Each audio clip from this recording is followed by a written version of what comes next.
Hand percussion can be a key element to add spice and momentum to your track. Here are a few techniques to ensure your percussion sits just right in the mix. Perhaps the most common piece of hand percussion is the shaker. Here we have an ATM 450 cardioid condenser. Placing the mic directly in front of the shaker will help emphasize the accents and capture a full and defined sound. The closer the shaker is to the mic, the louder the accents will be relative to the rest of the sound.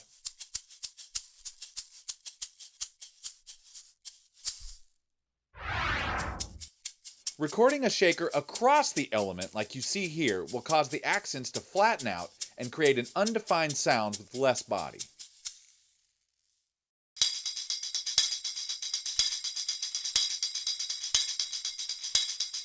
Using a stereo pair like this pair of AT4080 active ribbons in a Blumline array can add extra dimension and realism to a dynamic instrument like this tambourine. Gently panning these to either side of the desired position in the stereo field can add a sense of space that a mono mic can't provide.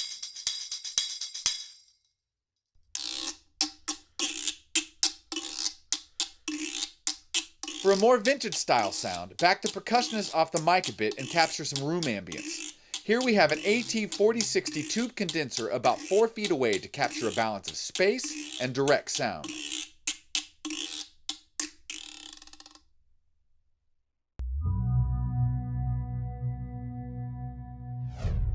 Be it rock, punk, jazz, country, or funk, the electric guitar has been at the cutting edge of popular music for over a half a century. Here are a few techniques to help you get the most out of any setup. For the classic rock and roll crunch, a dynamic instrument mic like this ATM 650 is the ideal option. We've taken the grill off of this speaker cabinet to more easily demonstrate the position of the mic relative to the speaker. Aiming the mic towards the center of the speaker will emphasize the high end. Aiming towards the side of the cone will yield a darker sound with more low end. Find a position that strikes the ideal balance for the tone being used. For cleaner tones, a large condenser like this AE3000 can capture the depth and brilliance of this fuller range sound. Many amps and speaker cabinets have permanently attached grill cloths. If this is the case, take a flashlight and hold it directly against the grill. This will illuminate the speaker behind the grill cloth, making it possible to see the position of the mic relative to the speaker. Once you find the sweet spot, mark it with a small piece of tape. Though any modern condenser should be able to handle the level of a guitar amp, if the amp is loud, you may need to back a condenser away from the amp some to keep it from overloading the mic preamp.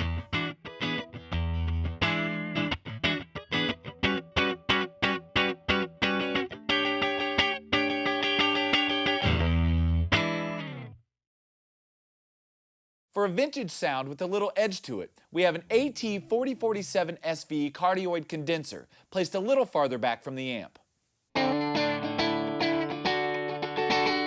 If isolation isn't an issue, backing the mic away from the amp can create a sense of space and add dimension to your sound.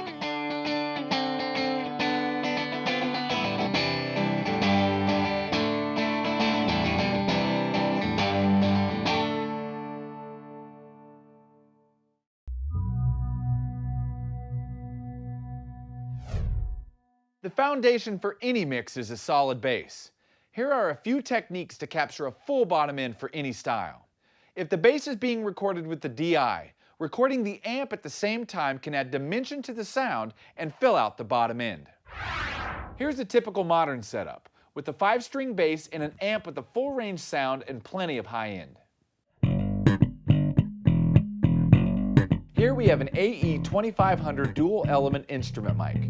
The dynamic element captures plenty of mid-range punch, while the condenser element extends the extreme top and bottom end in a single phase coherent package.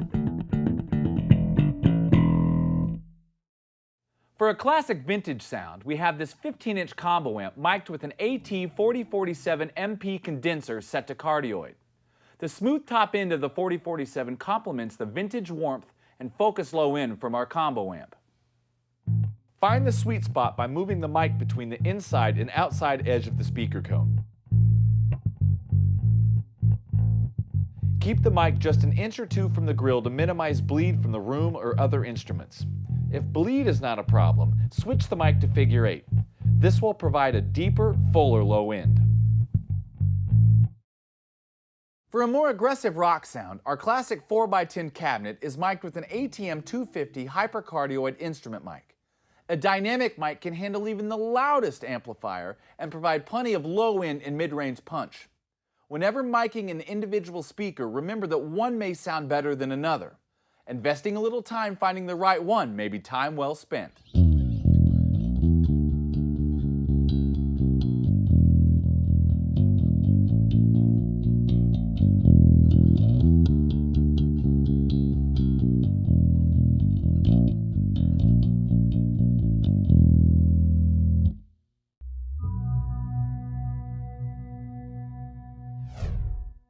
In most popular forms of music, one of the most fundamental elements is the acoustic guitar. With a few basic techniques, you can capture a broad range of sounds for any style. A small diaphragm cardioid condenser like this AT4041 is ideal to capture the attack and brilliance of strumming on this steel string guitar. It's aimed at the 14th fret, angled at the body to capture a balance of brightness from the strings and body from the sound hole. Moving the mic towards the neck emphasizes the brightness of the instrument. Moving the mic towards the sound hole will capture more body.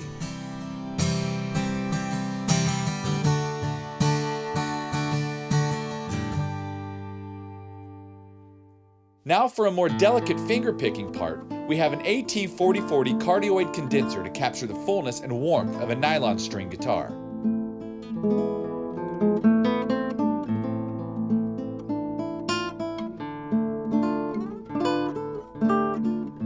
Again, aiming the mic where the neck meets the body is a great place to start.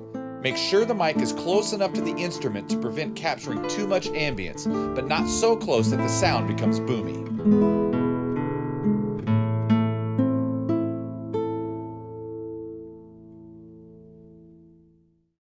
Now we're going to use two microphones to actively control the balance between brightness and a full low end. Here we have an AT4041 small diaphragm cardioid condenser on the neck to capture brightness from the strings. On the body, we have an AT4047 SB cardioid condenser to round out the bottom end. Keep the mics roughly the same distance from the instrument to avoid phase problems and adjust the levels to create the ideal balance for the part, player, and instrument.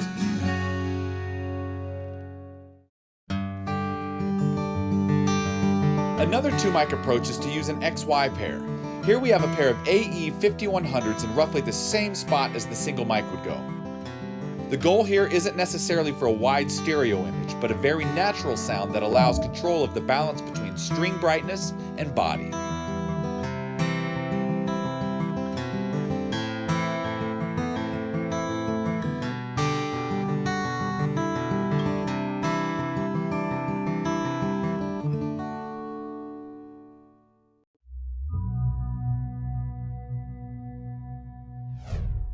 When recording a small vocal group, sometimes placing the singers around a single mic can allow them to naturally control the blend and balance in a way that recording one at a time can't.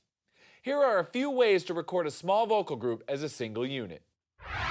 Using a mic with the figure 8 pickup pattern, like this AT4047 MP multi-pattern condenser, makes it possible to capture two singers with one mic. Place a singer on each side of the mic. The front and rear half of the mic act as if there were two cardioid elements in one housing back to back. The balance of the vocalist can be controlled by adjusting their relative distance from the mic. Walking out, she leaves the world behind. Having paid her tab in full. Out of the darker times, Into the sweet sunshine. going to a place called Wonderful.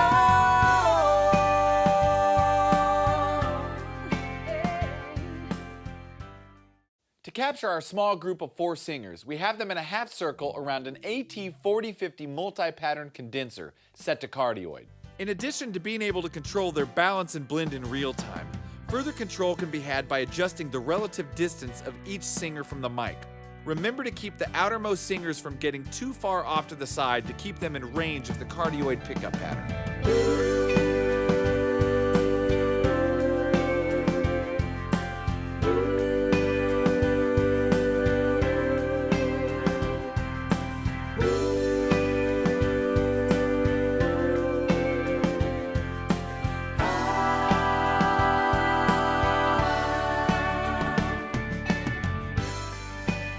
Now we've set the AT4050 to Omni.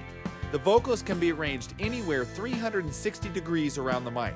Balance can still be adjusted by physical distance from the mic. Try not to get the vocalist too far away to keep the sound from getting too roomy.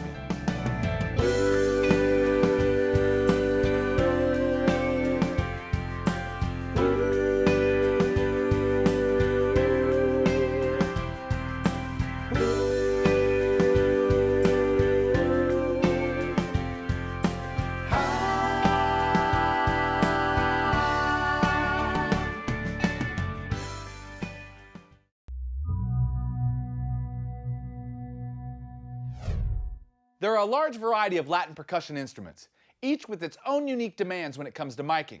Here are a few techniques to capture the most common Latin instruments.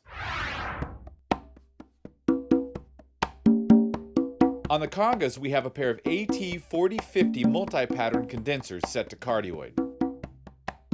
The mics are about 9 inches above the outside edge of each conga. Keeping to the outside maximizes isolation for the widest possible stereo image. On the timbales, we have a pair of ATM450 cardioid condensers with the pads engaged to handle their large dynamic range. They're about 19 inches above the outer edge of each timbale to capture a proper balance of shell, head, and cowbell. Again, keeping to the outside edge gives us the widest possible stereo image. On the cajon, we have two mics, an AT4047 SV cardioid condenser about a foot in front to pick up the bulk of the sound, and an AT4080 active ribbon mic about 8 inches from the port on the back to capture the low end. Keep the mic from being positioned directly in front of the port to protect it from the high SPL there.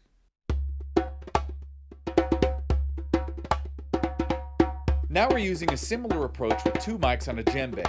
Again, we have an AT4047 SV in front to capture most of the sound, and an AT4050 set to figure 8 to capture the extreme low end from the bottom.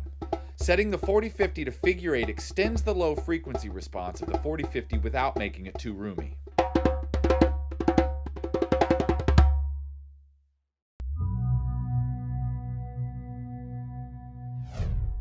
Recording the spoken word for voiceover, podcasting, or any other application has its own specific demands. Here are some methods for achieving professional-sounding results without spending a fortune. The most important part of the signal chain is the microphone. Here we have an AT2020 USB cardioid condenser. The AT2020 USB not only sounds great, but the USB output allows the digital signal to be recorded into any computer and functions seamlessly with your favorite recording software. When recording voiceover, it's important to capture the voice cleanly, free of artifacts, and with a minimum of room ambience or background noise. The ideal solution is a separate, isolated space like this ISO booth, which is treated inside to reduce reflections as well. If space is at a premium or you're working alone, a dedicated ISO booth may not be practical. In that case, setting up your workspace properly can make a big difference. The computer itself can be a significant source of noise due to the fans, drives, or other moving parts. Keep the computer as far from the mic as possible. If you're working at a desk or table, keep it underneath. A piece of acoustically absorbent material in front of the computer can also reduce noise. But be sure to leave some space to prevent interrupting the airflow to the fans and causing your computer to overheat. If you're using a laptop, try to keep any fans to the lowest setting possible. Also, keeping the laptop directly behind the mic will help maximize the off-axis rejection of the mic's cardioid pickup pattern. The next thing to do is to treat your workspace to reduce the amount of reflected sound picked up by the mic to the absolute minimum. Treating the walls with specially made acoustic panels, heavy curtains, or just about any material that absorbs sound will help reduce reflections from the room. Treating the walls directly to the sides and especially the rear will do the most good. The mic's cardioid pickup pattern will reject reflections from directly behind. If you're working seated, a table or any other flat surface like this can also cause unwanted reflections. Place a soft material like this mat to reduce reflections from the tabletop. For high-end applications, the warm character and low self-noise of the AT4047 SV cardioid condenser makes it an ideal choice for broadcast and voiceover. Another important consideration is positioning. Moving closer to the mic will increase the ratio of direct sound to ambient noise. As you get within a few inches of a cardioid microphone, proximity effect causes an exaggerated low end. This can be good or bad depending on whether you're going for a natural sound or a movie trailer announcer guy.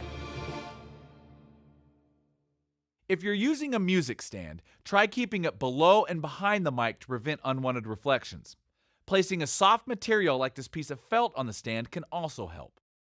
If you're going to work close to the mic, adding a pop filter may also be necessary to prevent plosives from hard consonants, especially the letters P or B, from creating audible pops.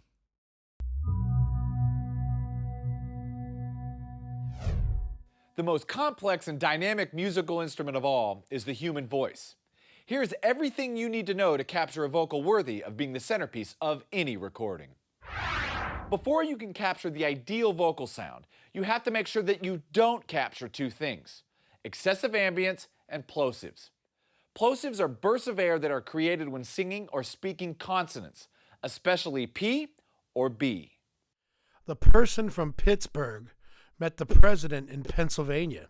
Placing a pop filter between the singer and mic will prevent the bursts of air from reaching the mic without altering the sound. The person from Pittsburgh met the president in Pennsylvania. The second thing is to avoid capturing too much room ambience. What seems like very little room ambience while recording can become greatly exaggerated later on as your vocal is compressed in the mix. For this reason, it's wise to keep the room out of your vocal sound as much as possible. If an acoustic space such as an iso booth isn't available, the next best thing is to surround the vocalist with as much non-reflective acoustic material as possible, like these specially made panels. On a hard floor, place a rug down and arrange the baffles to block out ambient sound from the back and sides. Remember, a cardioid mic will pick up mostly from the front and sides, so make sure to place whatever absorptive material you have where it does the most good. Let the pickup pattern do the work on the backside. Placing the singer as close to the mic as possible will help by maximizing the ratio of direct sound to ambience as well. Just be careful not to get so close that proximity effect causes the vocal to get boomy. Here is an AT4040 cardioid condenser behind a pop filter, positioned for minimum room bleed to create the ideal upfront vocal sound. Walking out, she leaves well behind, having paid her tab in full. Out of the darker times, into the sweet sunshine, going to a place called Wonderful.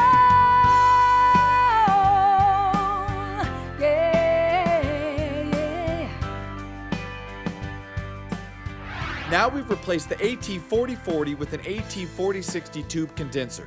The AT4060 offers the vintage warmth of a tube mic while at the same time maintaining the high SPL capacity and reliability of modern mic technology.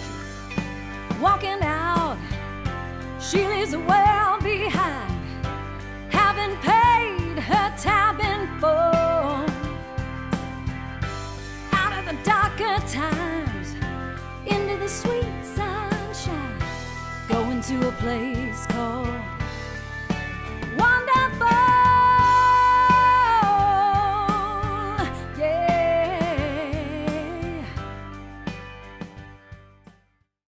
In some situations, a dynamic mic like this ATM 650 can help tame an especially dynamic or aggressive vocal.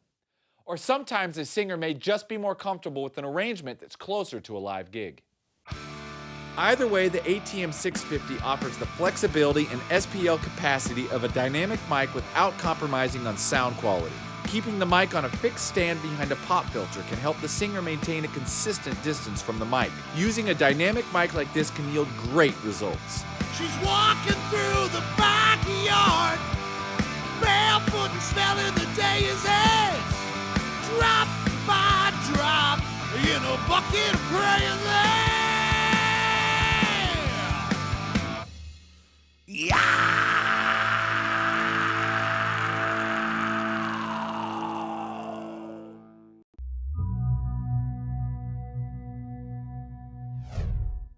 Though one mic can capture a great electric guitar sound, there are also several multi-mic techniques that can take your sound to the next level. One of the most effective ways to mic a cabinet is by using two dynamic mics on one speaker. Here we have two ATM 650s in this arrangement. The first mic is aimed straight ahead at the sweet spot of the speaker cone to capture the brightness and mid-range edge. The second mic is placed at the outside edge of the speaker at a 45-degree angle, roughly parallel with the speaker cone. This mic rarely sounds good by itself, but it fills out the low end, stays in phase, and when combined with the other mic allows control over the tonal balance. Here we have a 2x12 amplifier mic'd up with both an ATM 650 hypercardioid dynamic for mid-range bite and an AE 3000 cardioid condenser for extended low end and top end brilliance.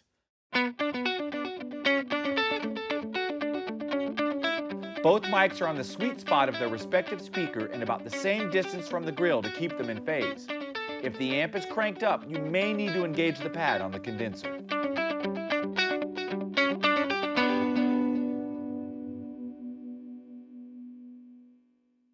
Another convenient way to combine a condenser and a dynamic is with the AE 2500 dual element cardioid instrument mic. The AE 2500 offers both a dynamic and a condenser element in a single perfectly phase-aligned housing. This makes it possible to have the best of both worlds by blending the focused mid-range of the dynamic element and the extended frequency response of the condenser element to just the balance you need.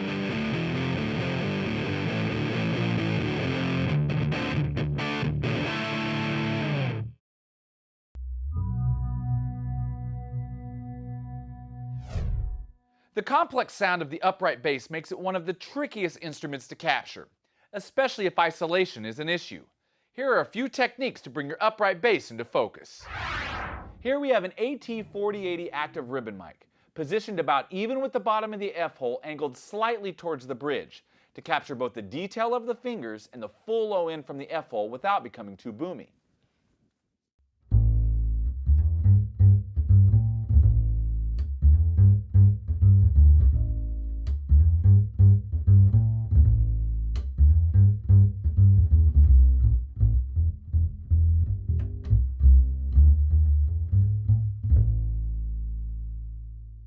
The upright bass can be relatively quiet compared to other instruments.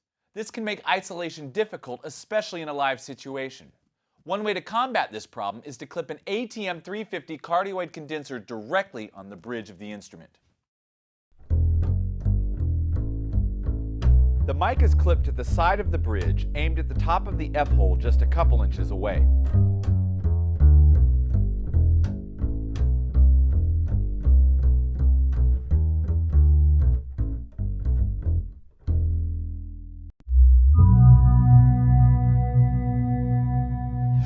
The woodwind family of instruments is second only to percussion for the amount of diversity among its many members. Some have two reeds, some have one or none. Some aren't even made of wood. Here are some techniques tailored to get the most from each member of the woodwind family. The flute and its little brother the piccolo make sound when the player blows across the embouchure hole. This causes the column of air inside the tube to resonate, just like blowing across the top of an empty bottle. The majority of the flute sound comes from this point. However, the sound from here can lack body and be overly breathy. By aiming the mic more toward the center of the instrument, we can capture a fuller, warmer sound. Experiment with aiming between these 2 points to find the ideal balance for the style and player you're recording. Here we have an AT 4051B small diaphragm condenser placed 14 inches above the left hand.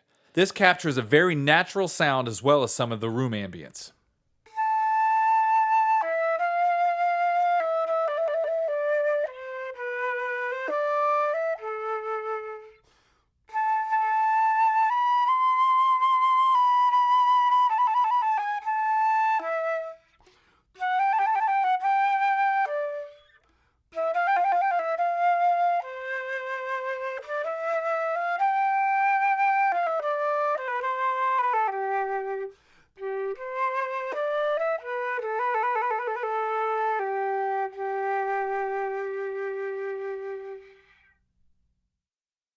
Like its cousin, the saxophone, the clarinet uses a single reed that vibrates against the mouthpiece as the player blows to excite the column of air inside. Also like the sax, miking the bell of the instrument tells only a part of the story, since a significant amount of the sound also comes from the holes open along the body of the instrument as the player plays.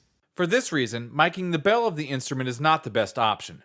Instead, we have an AT4040 cardioid condenser placed 10 inches away, aimed at the bottom of the right hand.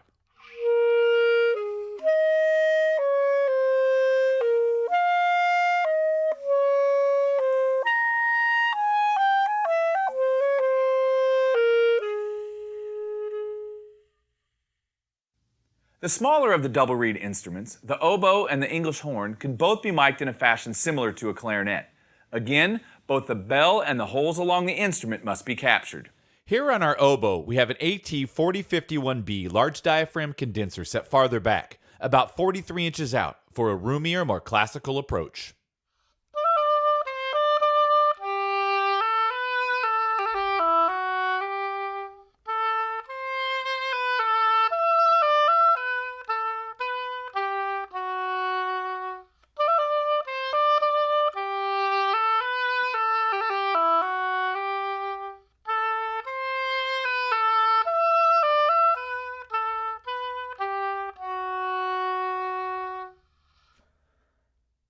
Though it functions identically to its smaller double reed brethren, the bassoon's large size requires an orientation almost exactly opposite to the oboe.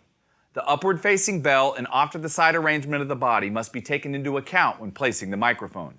Like other woodwinds, the bell only tells part of the story. Here we have an AT4047 large condenser, 24 inches out and 48 inches off the floor.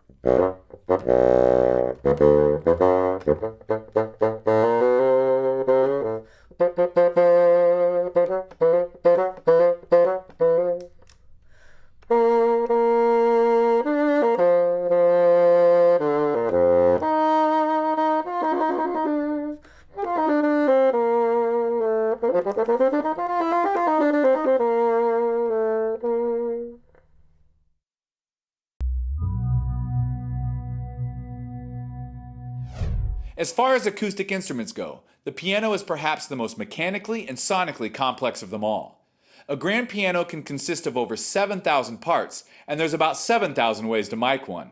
Here are a few techniques to dial in the perfect piano sound. For our first setup, we have the mics inside the piano for a bright pop sound. This offers good isolation, which can be improved by lowering the lid. We have a pair of AT4060 tube condensers, 11 inches above the strings pointed straight down. A microphone with an extremely consistent cardioid pickup pattern throughout the frequency spectrum like the 4060 is ideal for piano. When using two mics like this, it's important to observe the 3-to-1 rule. By keeping the mics at least 3 times farther from each other than the sound source, in this case the strings of the piano, proper phase alignment can be maintained. Always make sure to check phase at the console too. One mic is placed at the center of each string group. Be careful not to get too close to the strings to ensure that strings closest to the mic aren't overemphasized. Brightness can be increased by moving closer to the hammers, or conversely, lessened by moving away.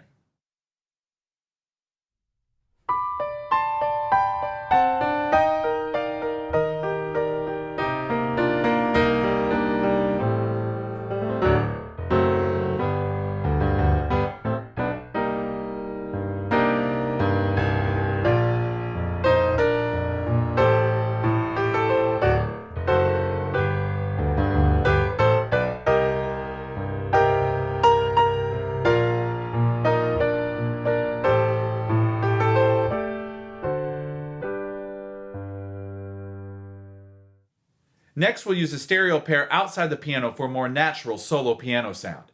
Here we have a pair of AT4051B small diaphragm condensers in XY, about 3 feet in front of the piano, 5 feet off the ground.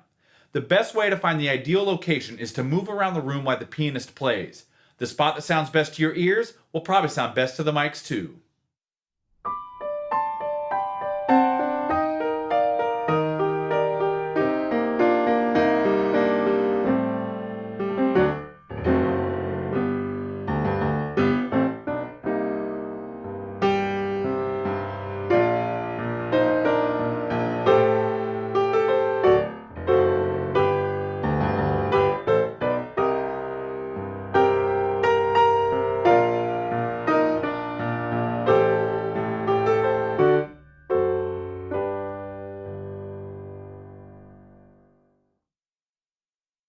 The full sound of the piano can also be captured with a single mic. Here we have an AT2020 cardioid condenser just outside the piano. Again, walking around while the player plays is the best way to find the sweet spot. Placing the mic close to the piano will keep it from being overly roomy.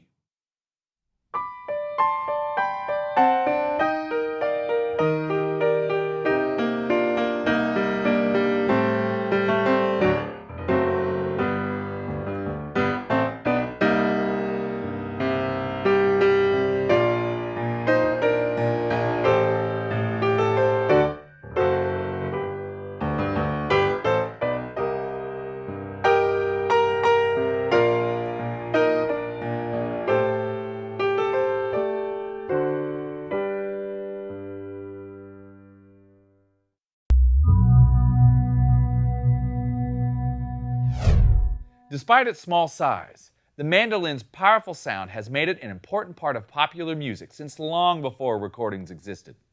Here's how to capture one in yours. Much like an acoustic guitar, aiming the mic at the point where the neck and body join is a great place to start. The mandolin can have a surprising amount of lower mid-range. This can be adjusted by the mic's proximity to the instrument. Make sure to keep out of the player's way and try not to position the mic so that the player's hand is between the mic and the instrument. For more brightness, aim the mic a bit further down the neck. Here we have an ATM 450 cardioid instrument mic, about 8 inches away, aimed just above the neck joint.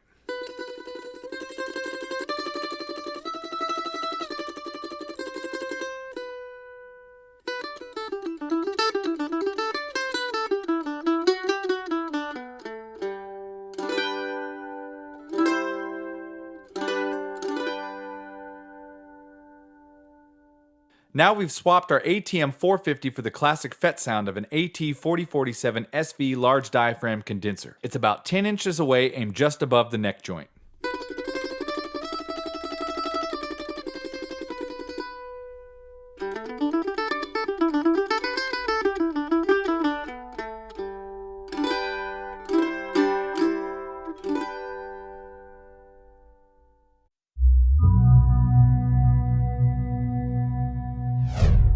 The modern 5-string banjo may be thought of as quintessentially American, but the origins of the banjo can be traced back centuries through Europe to Africa. Here's how to put the right mic in the right spot for your banjo. The banjo, more than most instruments, benefits from some distance when being mic'd.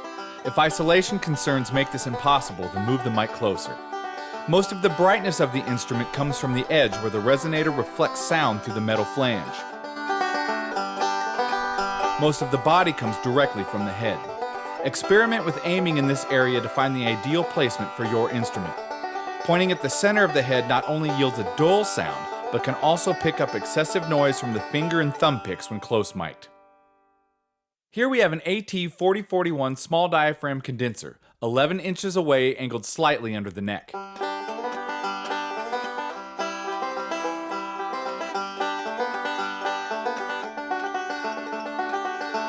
The fast transient response of a small condenser is ideal for a dynamic instrument like a banjo and can capture the detail of a busy bluegrass part. Now we have an AT4050 large diaphragm condenser set to cardioid in the same spot.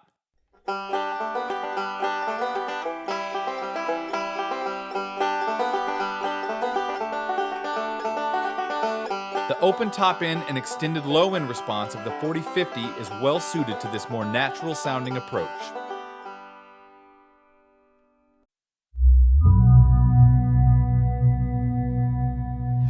Though it may look like a guitar, the dobro is very much its own instrument, with a very different sound and its own vocabulary. Here are some specialized techniques for this specialized instrument. The sound of the dobro emanates from two main spots, the sound hole and the resonator. The resonator is a metal cone located directly under the bridge. The vibration of the strings is transmitted directly from the bridge to the cone, which then amplifies the sound like a speaker. Most of the attack and brightness comes from here. Like on an acoustic guitar, the majority of the body and low end comes from the sound hole. Find the sweet spot between the 2 points to suit the player and style.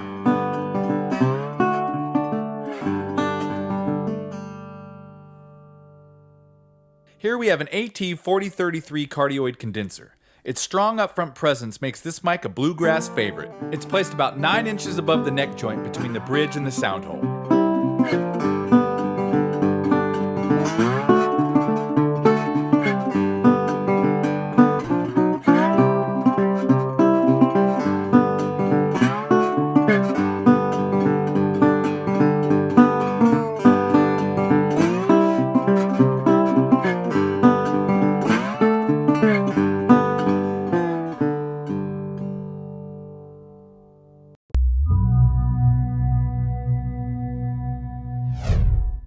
With all the sound emanating from one spot, miking brass instruments may seem pretty simple. But brass instruments are capable of both tremendous range and tremendous dynamics. Here's everything you need to know to capture the full picture of any brass instrument.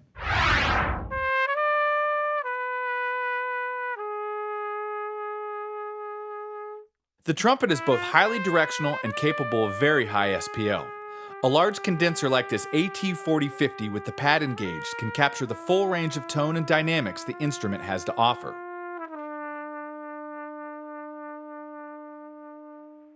Placing the mic directly in front of the bell yields the brightest sound.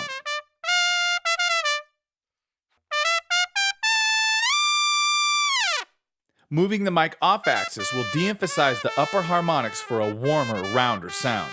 The closer to the bell the mic is, the less room ambience and bleed will be captured relative to the direct sound. If the part calls for especially dynamic playing, however, the mic may need to be pulled back to prevent the sound from being shrill. All the principles that apply to the trumpet also apply to the trombone. Here we're using an AT4080 active ribbon mic for its smooth top end and rich bottom.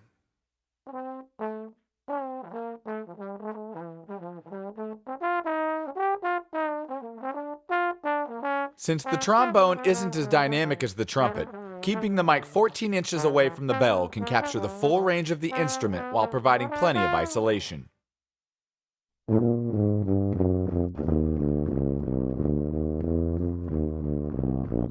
Here we have an AT4047 SV large diaphragm condenser to capture the full warmth and roundness of the tuba.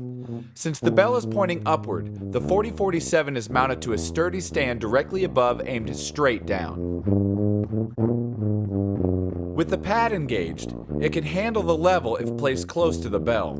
If isolation isn't an issue, moving the mic a bit higher can open up the sound.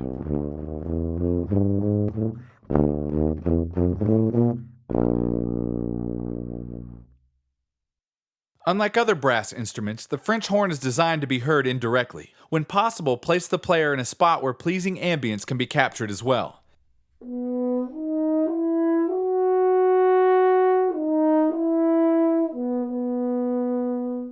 Here we have an AT4050 set to cardioid. It's placed 54 inches off the floor, 16 feet in front of the back wall with the player midway between. If more ambience is desired, the mic can be moved even further away.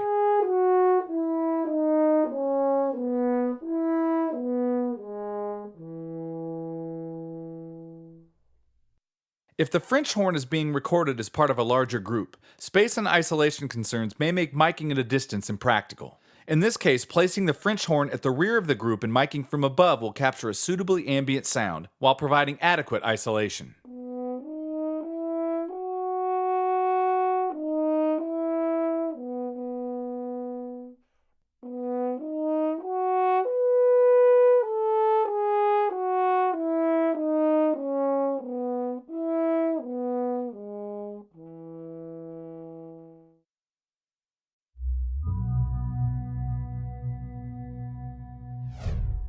One of the earliest electric instruments, the tone wheel organ and its constant companion, the rotary speaker cabinet, have found their way into styles of music from the subtlest jazz to screaming rock and roll.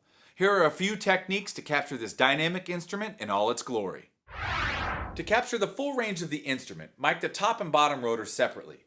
For a wide stereo image, place two dynamic mics at a 90-degree angle on the top rotor. Here we have two ATM 650 dynamic instrument mics.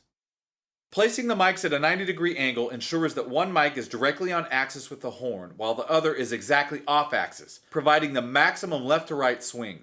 Also make sure to check which side of the cabinet the rotor is on, as it is usually off center. For the bass rotor, we have an AT4047 large diaphragm condenser, positioned at the back of the cabinet, which is usually open. It may take some experimentation to find the right spot where the air disturbed by the spinning rotor doesn't get into the mic. You can also use a pop filter.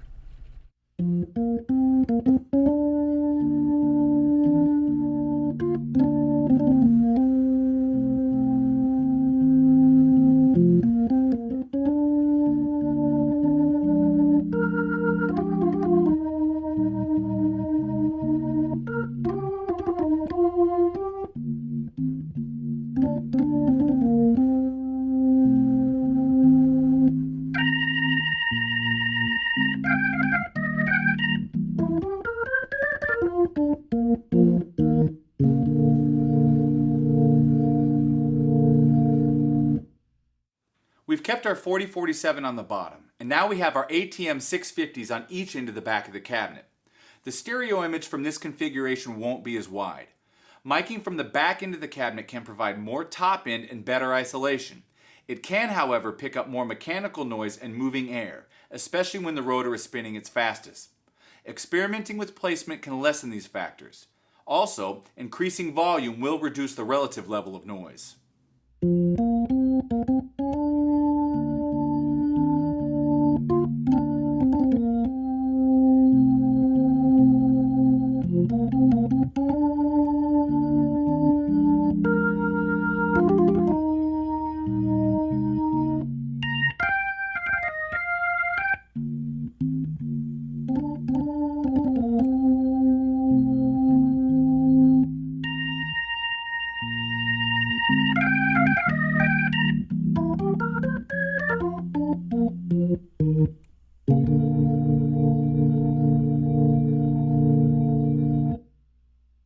For a mono approach, it's still best to keep one mic on each rotor.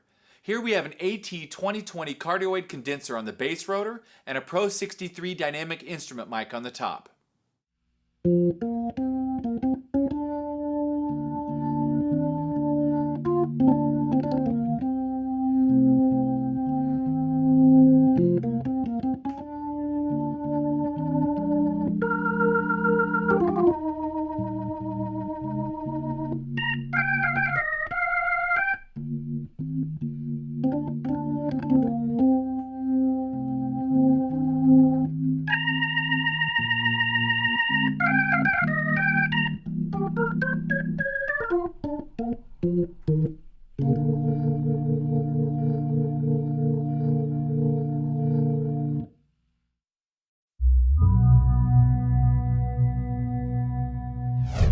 For centuries, bowed string instruments have been ubiquitous all over the world.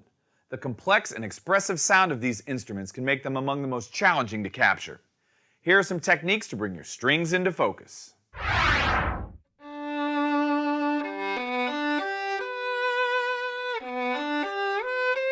The fundamental sound of any bowed string instrument is made of two parts: the contact of bow on string, where the high end and scratch comes from, and the resonance of the body, which provides the warmth and character. The goal is to position the mic to achieve the ideal balance between the two for a given style of music. On the violin, we have an AE 5100 cardioid condenser about 3 feet away to capture a defined yet full warm sound of a solo violin.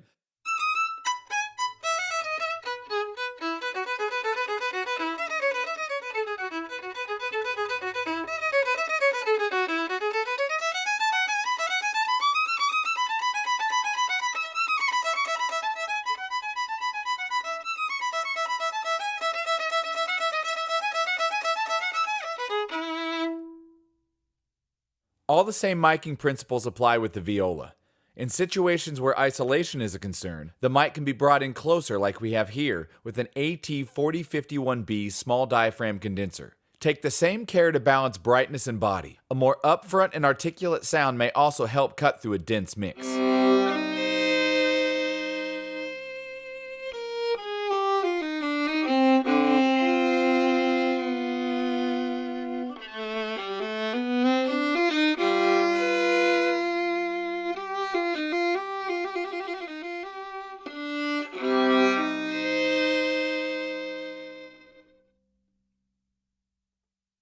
When recording violin or viola, be careful of two things. Make sure your player doesn't move around too much, and be careful about bleed from the headphones, especially since string players will often take one ear of their headphone off. For cello, a large diaphragm condenser like this AT4050 set to cardioid will capture the rich low end of the fuller range sound. It's aimed between the bridge and the F-hole about 18 inches away.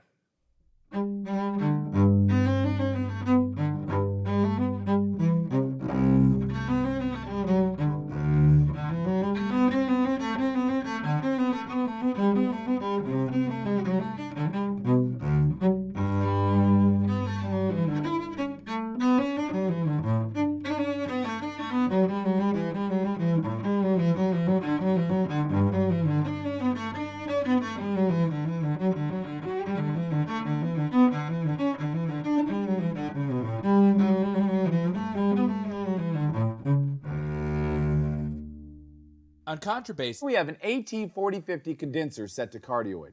It's about 17 inches from the middle of the F-hole, angled slightly towards the bridge, to capture both the detail from the bow and the full low end from the F-hole without becoming too boomy.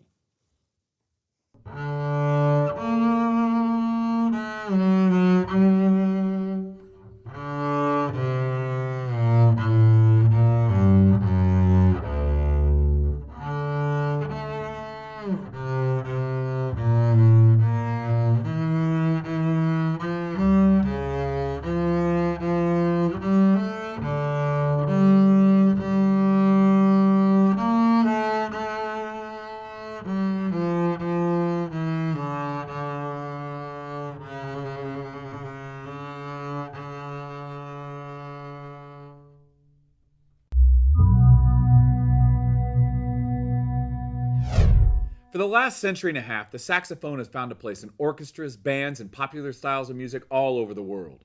It's hard to imagine jazz without it. Saxes come in an array of sizes, each with its own unique sound. Here are some basic techniques for each of the most common types. Though most saxes are made of brass, they are considered part of the woodwind family and function the same way as a clarinet. The player blows across a single reed that vibrates against the mouthpiece, exciting the column of air inside. Unlike brass instruments like a trumpet, a significant portion of the sound comes from the body of the instrument as opposed to mostly from the bell. For this reason, sticking a mic right in the bell will probably not be the best option. Much of the fullness and warmth is radiated out from the many openings along the body of the instrument.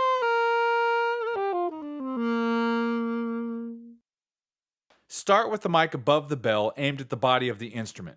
With a little experimentation, find the spot where the balance of bite and warmth is just right, like we have here on alto sax with an AT4080 active ribbon mic.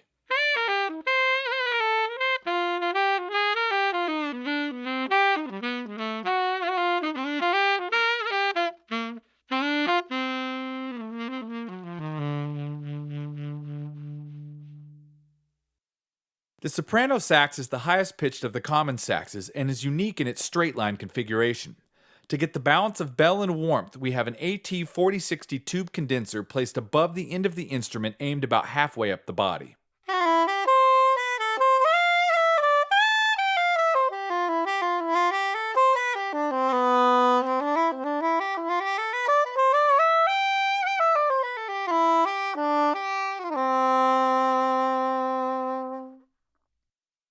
For the tenor sax, we have an AT4047 SV large diaphragm condenser, positioned about 10 inches off the bell.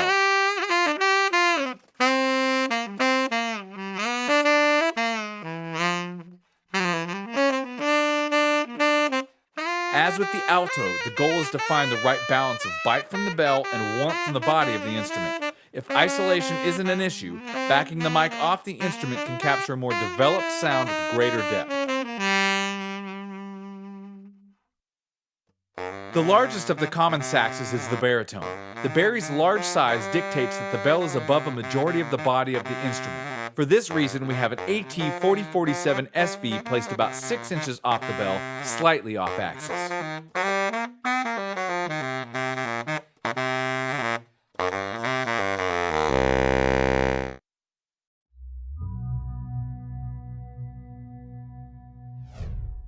Though one can never have too many mics, you don't have to clean out the mic closet or break the bank to get a great drum sound.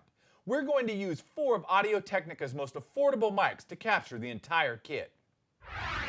Here we have a Pro 25AX dynamic instrument mic, just outside the hole in front of the kick. Since we're using a single mic on the kick, we've placed the mic to pick up attack from the batter head through the hole, while picking up low end from the front head at the same time.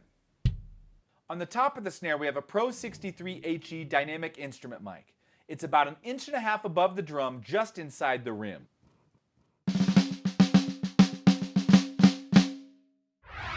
The foundation of our sound will come from these 2 mics, a pair of AT2020 cardioid condensers in the Recorderman configuration.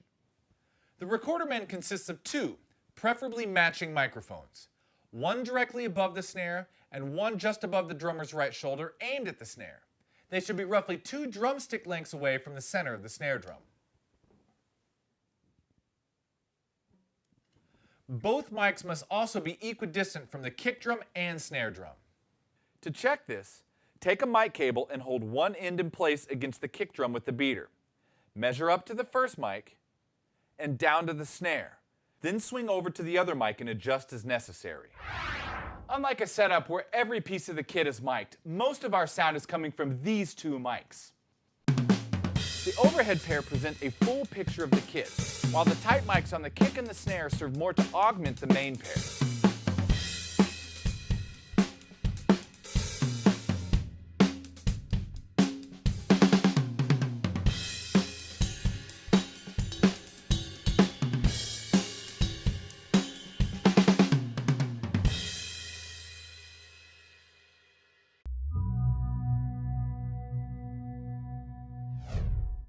In most situations, on stage or in the studio, each piece of the kit is mic'd individually for maximum control of balance and tone. Here we have a full tight mic setup on our kit, featuring some of Audio-Technica's most popular mics. The kick is mic'd inside with an ATM 250 hypercardioid dynamic to capture attack and punch, and an AT 4047 SV cardioid condenser outside to beef up the low end. On the hat is an ATM 450 cardioid condenser with the pad on and the 80 Hz roll-off engaged to mitigate bleed from the kick. On the snare, we have an ATM 650 hypercardioid dynamic on top placed just outside the rim. Underneath is another ATM 450 cardioid condenser with the 10 dB pad on to pick up the snares. Remember, the bottom snare mic should always be flipped out of phase. The 80 Hz roll-off is also on to reduce bleed from the kick and the toms. On both toms, we have AE 3000 cardioid condensers with the 10 dB pad on. They're placed about 3 inches above the drum, facing directly down. On the ride is an AT 4041 small condenser with the 80 Hz roll-off engaged. Overhead are a pair of AT 4050 condensers in a spaced cardioid arrangement with no pad and no roll-off. In the room, we have a pair of AT 4080 active ribbon mics in a Blum line configuration about 10 feet in front of the kit and 4 feet off the ground.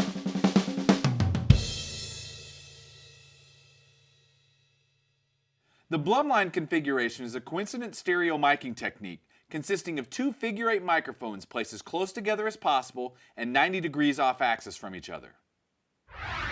And now let's hear the whole kit.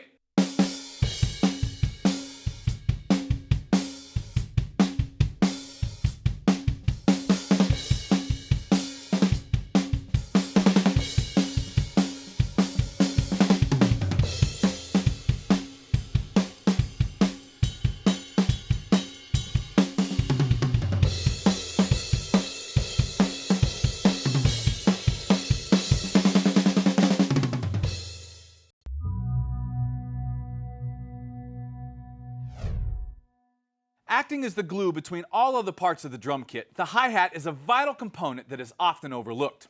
A small diaphragm condenser like this ATM 450 offers the brightness and detail to properly capture the complex sound of a hi-hat. Unlike a more traditional end-address small condenser like this AT 4041, the ATM 450 offers a unique side address design which allows for more placement options. Either way, make sure the diaphragm is pointed at the source. Placing the mic on the outside edge of the hi-hat helps to isolate the mic from the rest of the kit while keeping it out of the drummer's way. Make sure the mic is high enough to clear the top cymbal when it's open. Aiming the mic straight down or even off the edge maximizes the off-axis rejection provided by the mic's cardioid pickup pattern. If the mic has a low-frequency roll-off like the ATM 450, this can be used to further reduce the bleed from the kick and the toms. This mic placement should produce a nice, full-sounding hi-hat.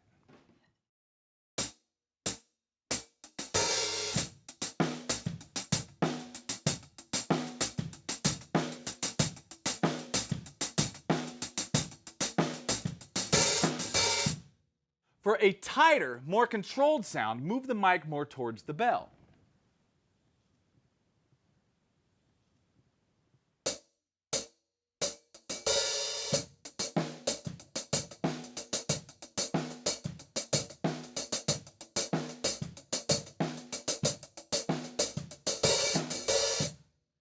For a real heavy hitter, you may have to move it up to keep the hi-hats under control. One thing to avoid is having the mic parallel to the cymbals, pointed directly at the edge like we have here. The large amount of air expelled when the cymbals close can overload or even damage the diaphragm of a small condenser.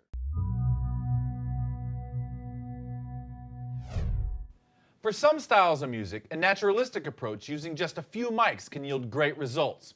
For this jazz setup, we're going to use just 3 microphones to cover the whole kit. Here we have a pair of AE 5100 small condensers in an XY configuration focused at the snare. Using a coincident pair gives us a full overview of the kit as a single instrument.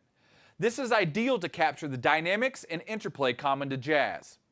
Compared to other coincident stereo techniques, the XY pair offers the most focused center and a balanced stereo image that is not overly wide. This is ideal to keep the snare drum prominent in the center without needing its own mic. Since most of our sound will come from these 2 mics, it's important to find the right height to get the most balanced picture of the kit. With an XY pair above the kit, the kick drum can often require a little extra coverage. To fill in the low end, we have an AT 4047 cardioid condenser in front of the kick drum.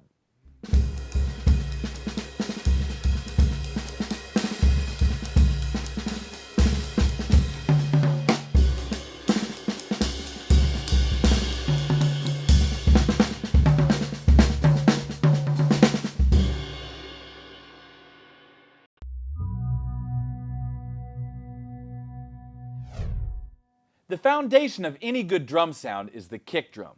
Whether on stage or in the studio, the basis of a good kick sound is a large dynamic mic like this ATM 250 inside the drum. Placing the mic inside the drum will help capture the snap of the beater on the batter head while isolating the mic from the rest of the kit. Aiming the mic dead center inside the drum tends to yield a weak sound.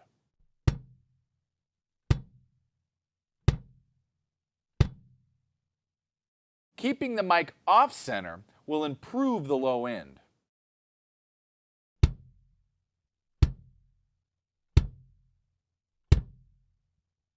Now, by moving the mic back and forth between the batter head and the front head, we can adjust the relative amounts of attack and low end.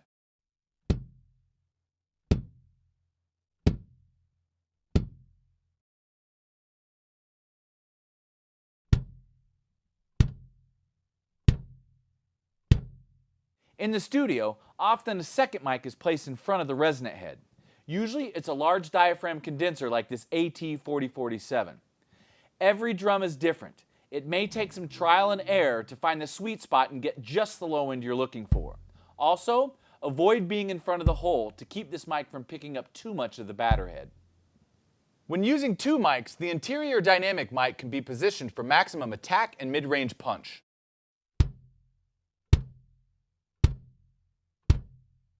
While the outside mic provides most of the low end.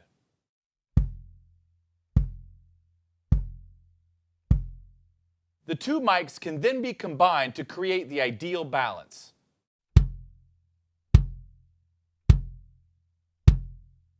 If you're using a single mic in the studio, another option is to place the mic just outside the hole. This captures both the attack of the batter head through the hole while getting low end from the front head. It's important to avoid putting the mic right inside the hole, however, because the SPL at this point is very high and can overload even the most robust mic preamp. Audio Technica also has a 2-in-1 solution, the AE 2500. The AE 2500 offers both a dynamic and a condenser element in a single, perfectly phase-aligned housing. The dynamic element captures the attack and punch, while the condenser element, which features a 10 dB pad and 80 Hz roll-off, captures the low end.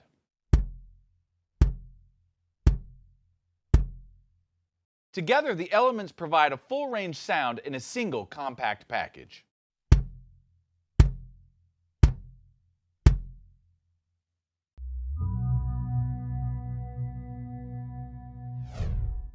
The overheads are the most subjective part of any drum setup, and there are a multitude of options when it comes to miking techniques. We're going to look at 3 basic techniques that can be applied to most setups, no matter what the style. The first technique, and probably the most common, is spaced condensers. Here we have a pair of AT 4050s set to cardioid above the kit. Spaced pairs offer a great deal of flexibility in placement, The mics can be placed low over the cymbals to de-emphasize the rest of the kit, or higher like we have them here to capture a more balanced sound. Placing the mics further apart will create a wider stereo image.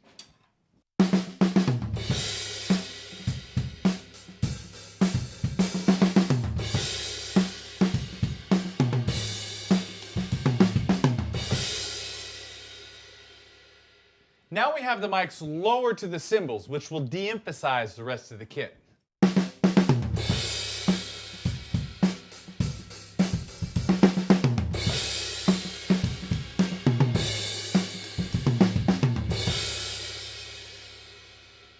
Wherever you place your overhead mics, make sure to keep them exactly equidistant from the snare. This will keep the snare centered in the stereo image and prevent any phase problems. This is easy to do by simply taking a mic cable and measuring from the center of the snare to each mic and adjust accordingly. Also, never get the mic so low that the edge of the cymbal moves across the element as the cymbal is struck, as this causes nasty phasing. The next technique is the XY configuration. This consists of two cardioid condensers arranged with the elements as close together as possible at a 90-degree angle. This coincident arrangement offers a focused, phase-coherent stereo image. Here we have a pair of AE 5100s mounted on a stereo bar. They're directly over the snare to keep it centered in the stereo field, and again they need to be high enough to avoid any phasiness from the cymbal movement.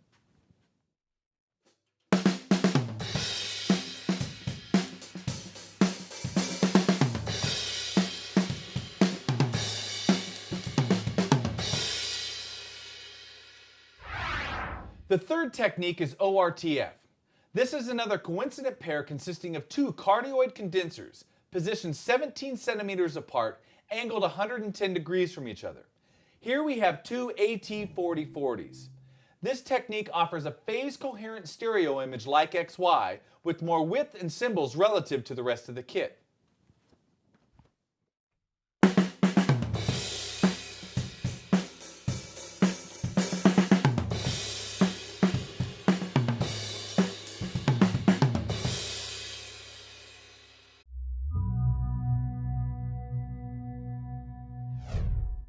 Though it may not always be necessary, a dedicated microphone can help a ride cymbal cut through a dense mix.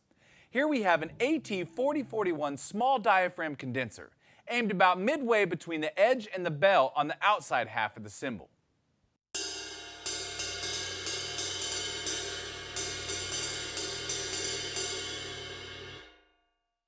Keeping the mic close to the cymbal will minimize bleed, but getting too close can cause excessive low end to build up. Remember, this mic should serve to augment the overheads, so we need attack and definition more than we need body. Moving the mic closer to the bell will add more ping.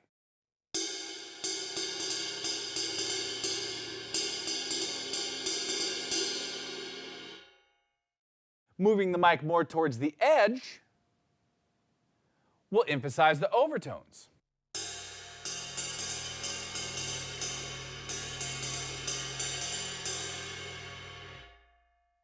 In the mix, listen to the overhead soloed and pan the ride mic to bring it forward in the stereo image. If space is a concern, miking from underneath is also an option. Since the mic is pointing up, it will be out of phase with the overhead, so be sure to flip it. Depending upon how the kit is set up, this may offer improved isolation as well.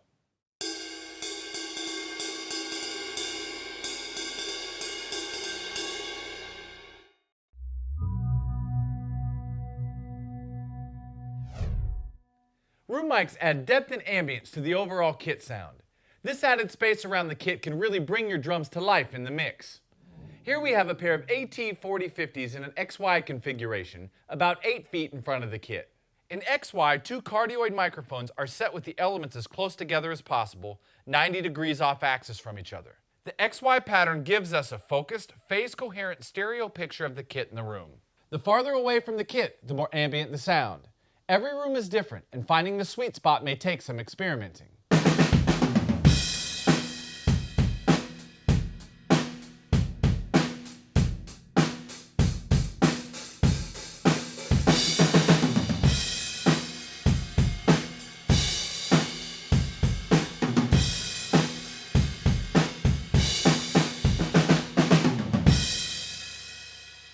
Now we have the AT4050s in the same spot in a mid-side configuration.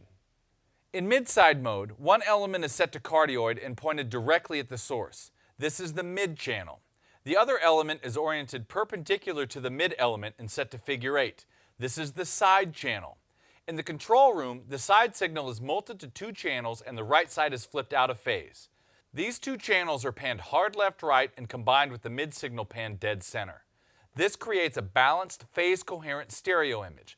The width of the image can be manipulated by adjusting the balance between the mid and side channels.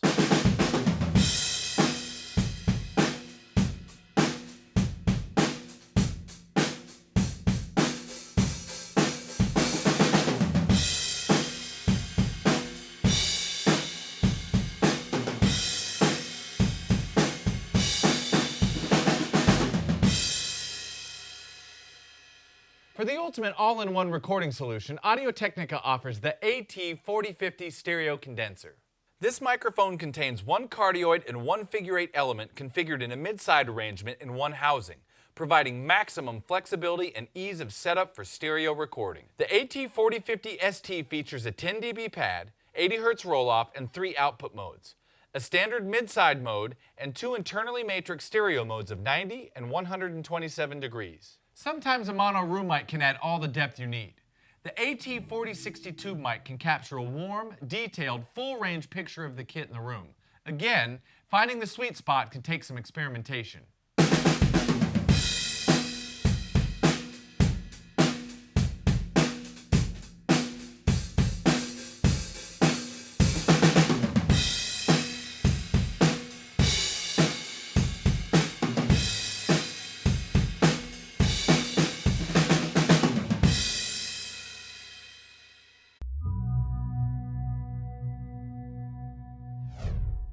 No matter what the style, the snare drum is the focal point of any drum set.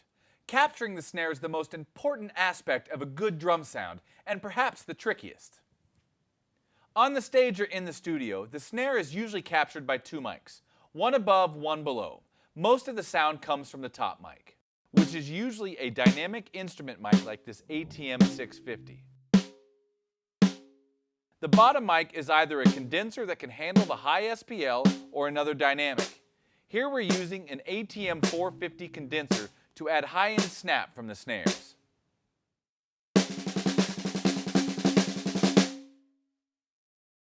Depending on the setup, the snare mic is usually positioned between the hi-hat and the first rack tom. This minimizes bleed while keeping it out of the drummer's way.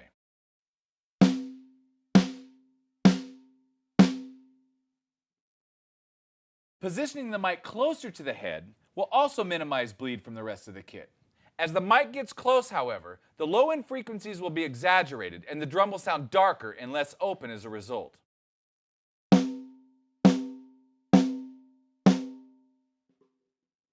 Angling the mic down towards the edge of the drum will emphasize the overtones.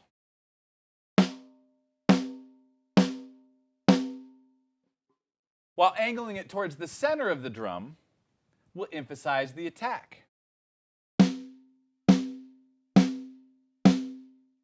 For a drier sound with less ring, move the mic outside of the rim.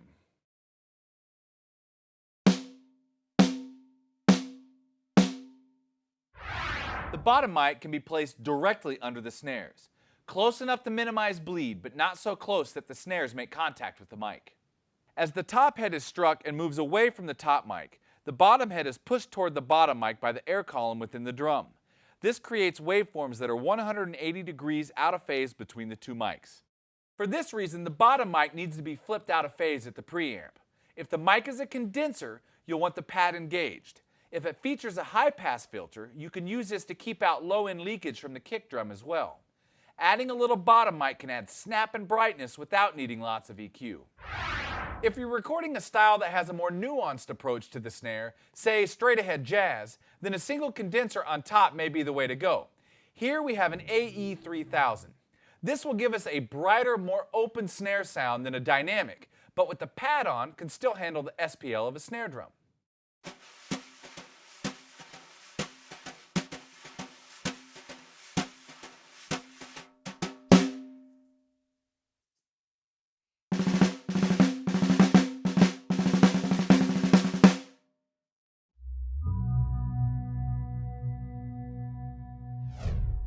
Though the toms are often the least used part of the kit, they can be one of the hardest parts to capture. Both dynamic and condenser mics are commonly used on toms. Condensers, like this AE3000, will offer a more open hi-fi sound.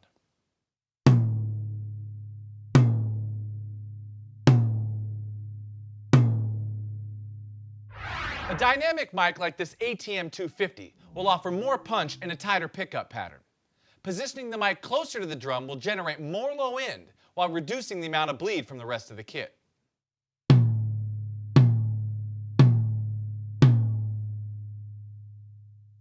As the mic moves back, the drum will open up.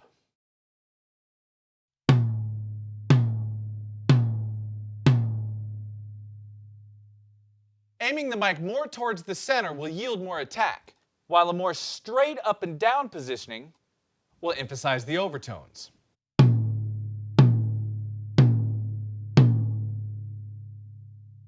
You can use these positioning techniques to create just the sound for the kit in the style you're recording. Since every kit is different, positioning the tom mics has to take into account where the drummer places his cymbals. Place the mics so that the cymbals are as far off axis as possible To mitigate bleed, especially from the ride. Aiming the mic away from the snare can also help keep it from bleeding into the mic as well.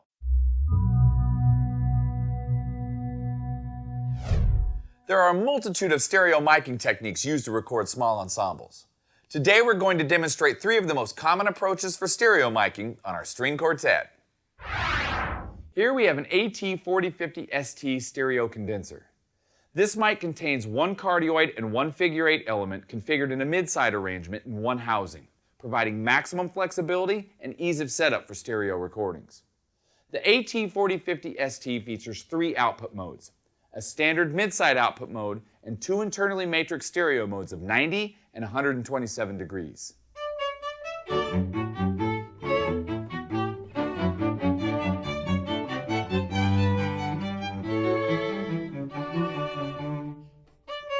The mic is set to mid-side mode and placed 45 inches up and 5 feet back from the center of the ensemble.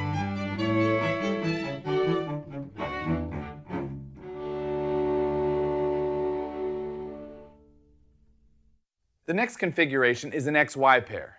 This consists of 2 cardioid microphones set with the elements as close together as possible, each 45 degrees off axis. Having the elements as close as possible to each other ensures that sound reaches both elements simultaneously for maximum phase coherence. The cardioid pickup pattern of each mic provides a realistic stereo image that is not overly wide.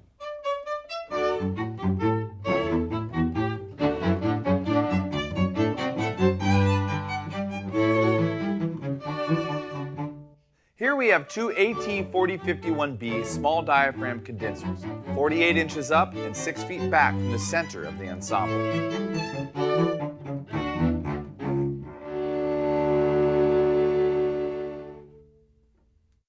Finally, another coincident technique, the Blumline array.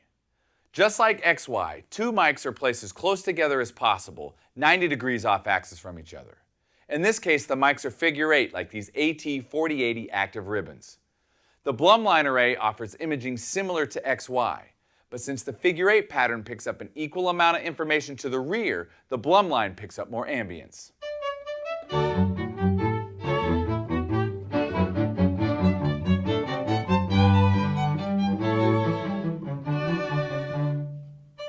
The 4080s are placed 42 inches up and 7 feet back from the center of the ensemble.